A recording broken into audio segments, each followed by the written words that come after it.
Oh, may buntag na sa inyo. Huwag diri po sa mga may buntag. Tugnaw kayo diri ay. Kay namis bukid. Namis tunga-tunga sa mga dagag puno. Mudlay diri, pahirapan diri, maligo sa buntag. Tugnaw. Uban ni alos kasi karon ng kauban ako mo init og tubig sa agol do sa kabalde nga bugnaw tubig. Ako utong pamantay heater, utong ligo, utong kada bubo sa tubig utong. Oh, tugnaw man. Saan ni karon tugnaw gyapon. So di na ko makita ang palibot kay bawal mag-video do sa trabaho.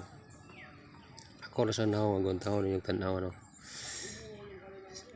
Minuto na naman to kasi siya ganin eh. Okay. So nagulat mig toolbox meeting kaya importante ka na sa trabaho bago matong trabaho mag toolbox para paminawon na to mga bagong balita gikan sa company, di ba? Sa mga bagong update, mga patikaran. Una natin paminawon sa toolbox meeting. Mga pagbabago sa araw-araw sa trabaho. Meron din pre-job meeting, yun sa site na. Mga magatag mga specific na trabaho yung leadman o pre-job meeting.